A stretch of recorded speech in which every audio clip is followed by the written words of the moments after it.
Hello. Hi. My new song "In Your Mind" has been out for however long it's been out. I still don't really know what the marketing strategy is. I'm recording this on June 9th, so I don't know. I'm thinking maybe I'll release this a week after the song comes out. So anyway, I hope you've been enjoying the song. I'm really proud of it. I definitely I'm super stoked about it. I think it turned out just so good. This video is going to be a breakdown video, just kind of showing you like how I recorded the song, kind of just going into the project file and just kind of dissecting everything for you music nerds out there, for you little nerdy kids, you know. But I love nerding out, and I love talking about this stuff anyway, so I'm really excited to make this video. I mean, you could probably tell, like, I've been wanting to talk about this song. So I guess first of all, just a little bit of background on the song. I started recording this song in, I think, March of 2023, if I recall correctly. It literally just came to me. Like, I came back from the gym and I just kind of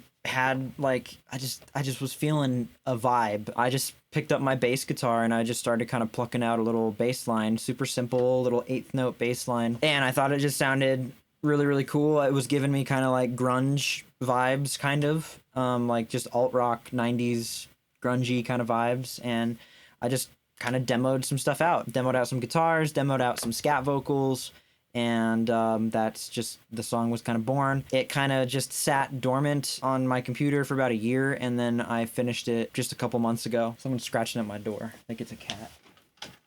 Oh, it's Tux. Come here, you. This is Tux. His tail has made a few appearances in my videos before. He's a big boy. Okay, I'll put you down. Yeah, here's the project file.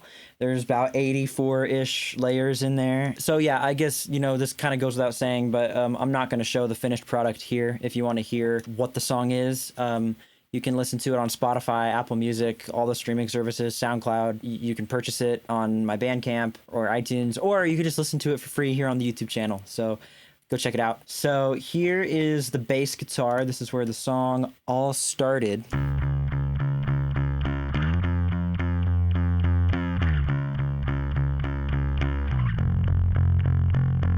The bass is comprised right here of two different layers. There's like the main layer, which is the bass being run through a virtual amp. It's running through this TSC Audio bass overdrive. It's basically, it's a Sans amp emulation, and it's a free plugin. I'll put the link down in the description. It's a great plugin. I use it on my bass guitar tracks all the time.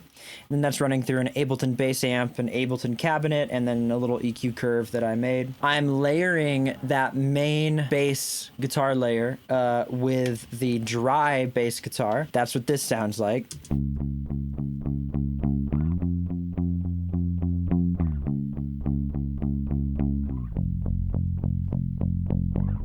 So that's just the bass without any of the amp stuff going on. It's just the dry bass guitar track. And that's just because the main bass guitar layer, the amp layer, because it was being overdriven so much and distorted, it just kind of didn't have as much low end. So I just wanted to kind of split out the bass guitar layer in its purest form, you know, just to kind of layer in some of that low end, because when you distort something, the low end goes away. And then I'm actually flipping the phase on this because it just sounded cool. It just kind of gave the bass more of a scooped sound, and which I liked. I thought it fit the vibe. So I flipped the phase on the DI track. So yeah, that's where the song started. And then from there, I think I added the drums. So the drums are interesting because I actually have two different drum kits in this song. One of the drum kits is the drum kit you can kind of partially see behind me. I got my cymbal right here and my bass drum down here. But the main drum kit that goes throughout most of the song is actually Easy Drummer. It's the UK pop drum kit with the T-towels. I have a Ableton drum bus on there. I have a DST drum shaper that's actually bringing the sustain all the way down. So that's what this sounds like all on its own.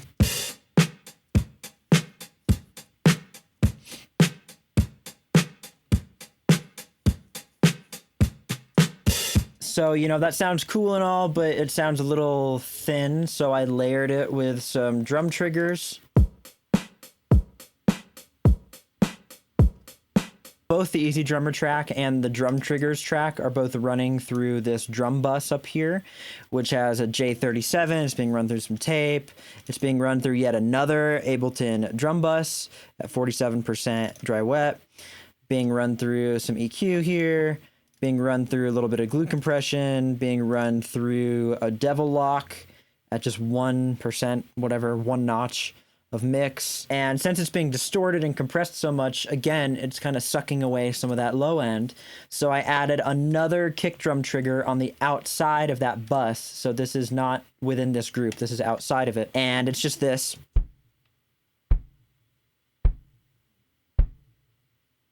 And that actually is my bass drum back here. But on the drum bus, I actually have a utility, an Ableton utility here, and it's set to mono. And but it's only set to mono for certain sections of the song. So it's actually set to mono for the intro, for the first verse, and then for the chorus. It opens up in stereo. For this chorus over here, it opens up in stereo as well. It's not a super wide stereo sounding drum kit sound anyway, but it just adds a little subtle widening in the choruses that I thought sounded kind of cool. Then what other drum stuff do we have? Oh yeah, the intro drum fill. This is how the song starts. It's just some drum loop sample that I chopped up in my sample library. I downloaded it. Music Radar instant fill samples. This is kick snare fill A 110. 03. Then I have a reverse kick drum sample of just to leading into new sections of the song. So I have a reverse kick at the intro. And then I have a couple more reverse kicks. I have a reverse kick in the middle of the second verse. You can just kind of hear that whoosh just kind of coming in there. I'll just solo the drums. It's kind of a cool, just little transition thing. And then in the last chorus, before the breakdown and the eventual kind of climax of the song here, I have these live hi-hats that I dubbed over Easy Drummer.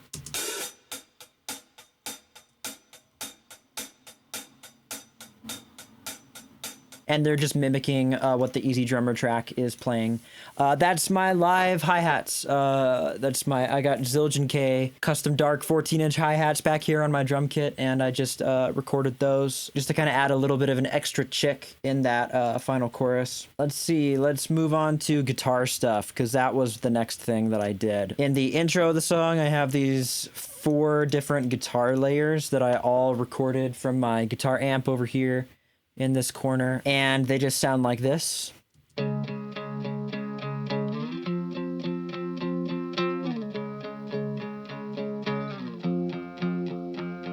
They're literally just mimicking the notes that the bass line is playing, but I'm layering a 5th on top of the notes. So it's kind of like playing a power chord. So, okay, I actually double tracked the root notes.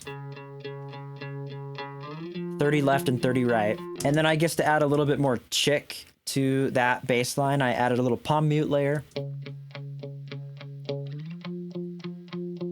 I completely forgot about this. I don't remember recording that at all. And then I added the 5th.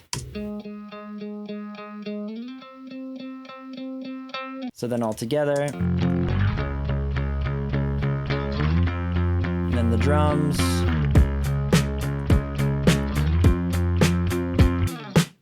Then in the choruses, I have actual power chord layers.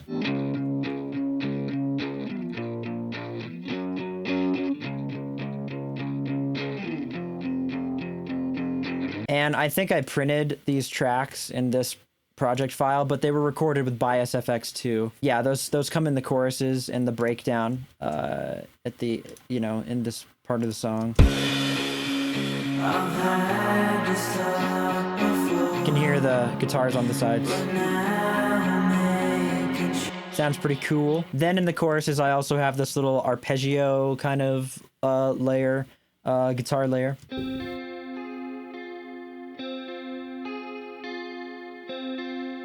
Just strums the same thing, just arpeggiating the same notes. But then when you add the power chords on top of that,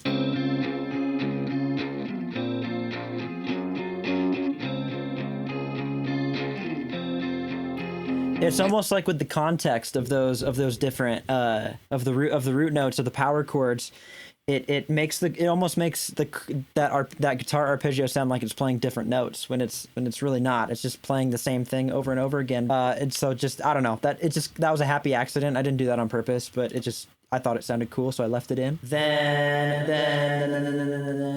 in the second chorus, I actually have a contact cello that comes in to kind of just add something new to that second chorus, just to kind of make it feel fresh.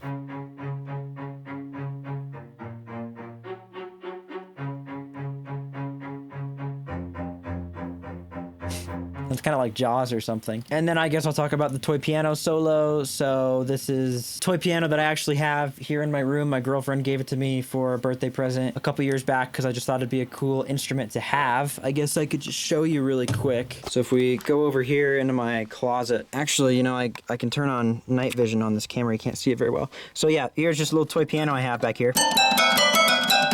And what's the solo?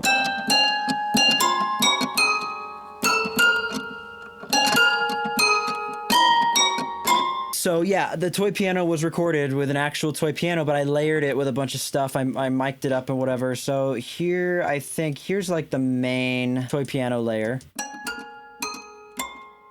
And then I layered that with a room mic. And then I also duplicated the close mic, pitched it up, artificially pitched it up an octave, and put some chorus on it. Oh. Also sounds like I'm taking advantage of some of the glitchiness of the Beats warping algorithm in Ableton. So that's where all that kind of glitchy, kind of artifacty stuff is coming from. And then I layered all that with a MIDI glockenspiel. It's just a glockenspiel sound that comes in Ableton. And I have some good Hertz wow control on there just to give it a little kind of funky warble. It was still sounding a little flat to me, so I actually sent it off to some return tracks here. I sent it off to an instance of Echo Boy. Still wanted a little more, so I ran it through another return track of Echo Boy, and I put it on this rhythm setting. So yeah, then the toy piano solo all together with all the effects.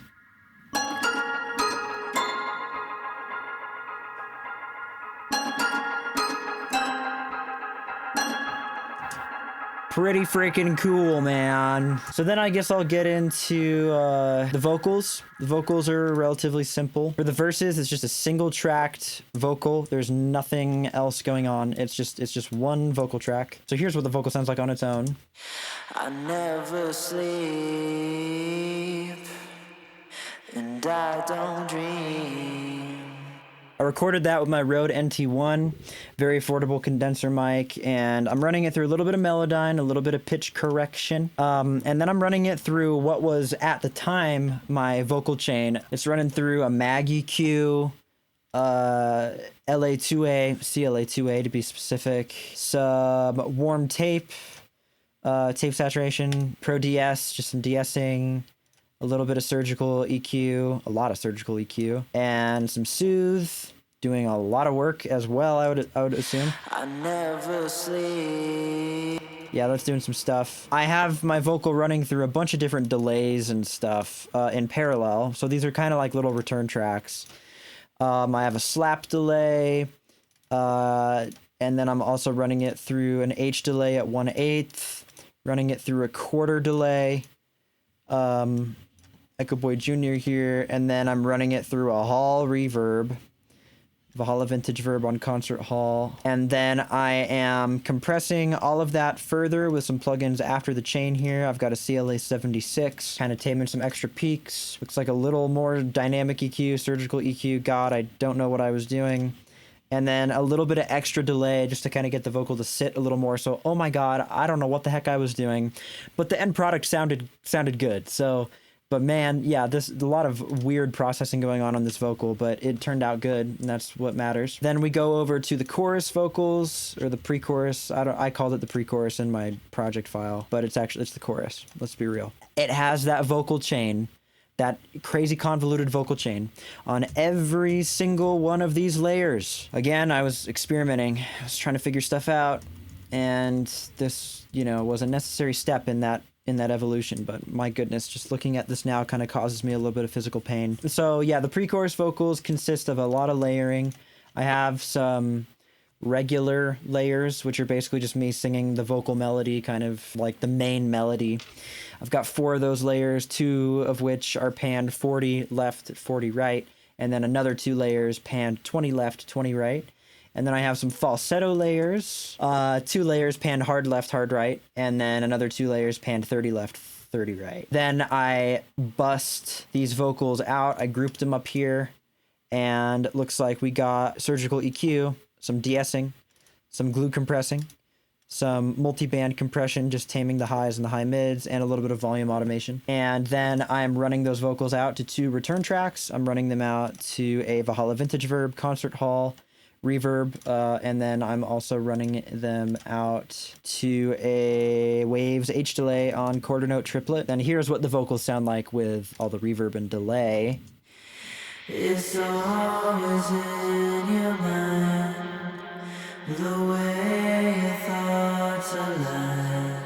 I'll just describe a little bit of the ear candy going on in other parts of the song. In the first verse, I have this little whoa kind of thing going on. There you go. So 2 falsetto layers, and then 2 layers of me actually just yelling like "ha!" Just kind of to add a little bit of vibe. In the second verse, I have like a reverse guitar chord thing here. That's just kind of adds a little bit of movement going into the second half of the second verse.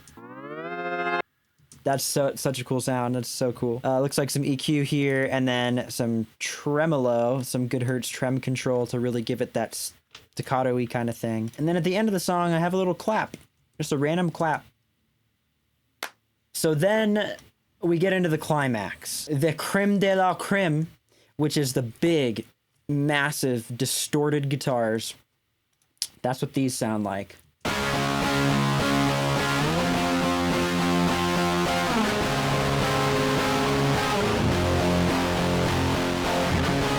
So that was recorded with my Squier guitar, and you can see the signal is...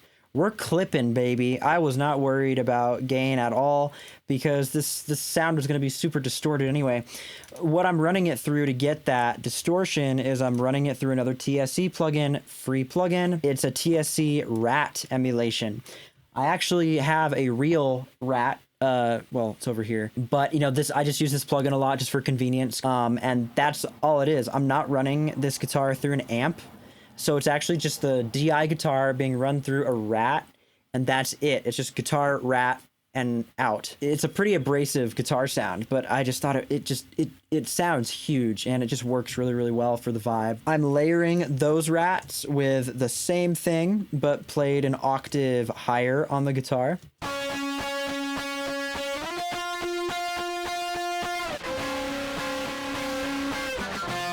And then this is probably one of my favorite layers in the whole song. I added a lower octave to those in the second half of the climax so that when that second half comes in, it just feels bigger. Like when the climax first kicks in, it already sounds big. But then, you know, it still has to go somewhere. It's got to go up one more notch when it gets to that second half. So I thought, let me put in another guitar layer, but put it lower. So then you just feel like the beef, man. Just it gets beefier. And it's actually a drop tuning. I drop tuned my guitar down to like C something. It's very low. And it actually ended up snapping a string on my guitar. So, you know, sacrifices were made here. But that's what these sound like.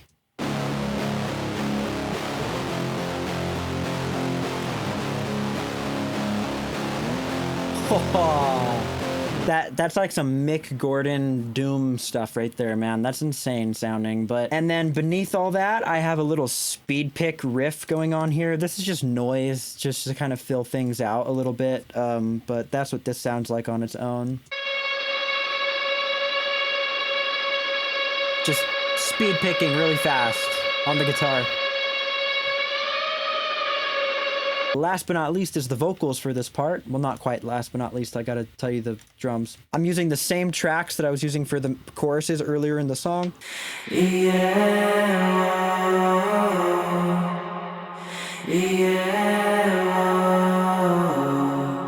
So those are actually the scat vocals, the demo vocals. I mean, those are what I recorded in the demo. And originally the choruses earlier on in the song as well were just that. It was just yeah, whoa, whoa.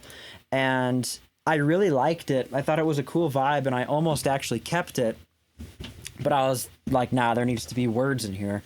So I kind of compromised and had a happy little medium, and I added words for the choruses earlier in the song and the breakdown. But then I kept the original demo take, yeah, whoa, whoas, for the climax. Because it's so busy and there's so much noise in this part of the song anyway. If I were to put lyrics in here, it probably would have been really hard to hear the words, especially with all the reverb and delay that I'm running on these vocals. So I just thought, let's just keep the yeah, whoa, whoas. It's a vibe. And then what I ended up doing, this is also from the demo as well, but I layered some yell layers on top because it just, there wasn't enough energy just to have the really chill, like, yeah, whoa, just super chill. Like, there needs to be more energy. There needs to be more bravado. There's crazy distorted guitars. Oh my God. We need to bring the energy up again. So I added in these yell vocals to go on top. Yeah. Yeah. And then I also, in the last kind of like quarter of the climax, I added in another little like yelly layer.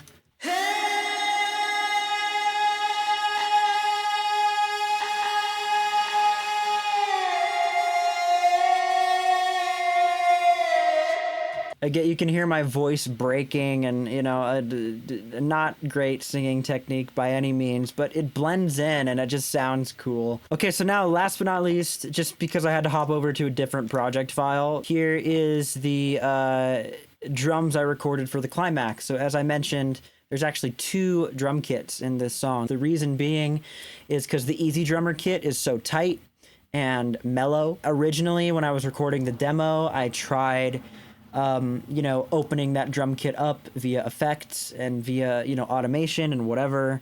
And it just didn't sound great. It sounded kind of wonky. Actually, it was because I was listening to Tape Notes, the Tape Notes podcast. I was listening to the Fall Out Boy episode, and I forget which song they were talking about, but they recorded 2 drum kits for one of their songs. And I'm like, wow, what an idea. After I listened to that Tape Notes episode, I was like, sweet, let me do that for In Your Mind. I think that would work. This is what I ended up coming up with. So here's the drums by themselves.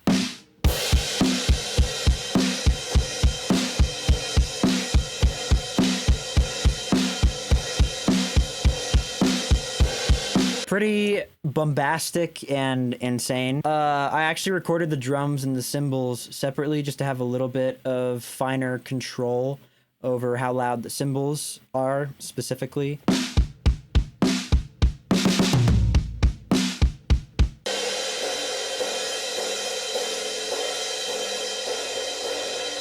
Oh, and then I actually also layered in this band crash sample on the primary impacts of this section, just to, again, add a little bit more energy and excitement. Kind of like one of those just big cymbals that people smash in an orchestra. And then on the drum bus, I'm running it through some Ableton glue compression, a lot of Ableton glue compression.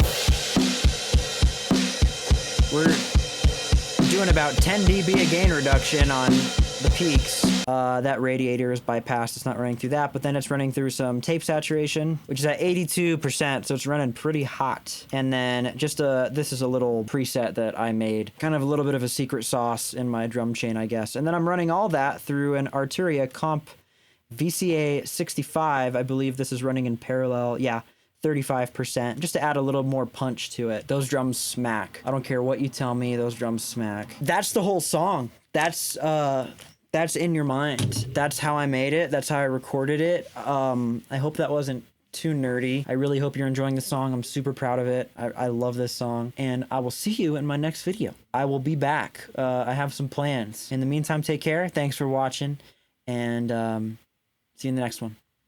Goodbye. Go stream In Your Mind. Go stream it. Go stream it. Go stream it. Go stream it. It means the world to me. Go stream it, please. I love you. Bye.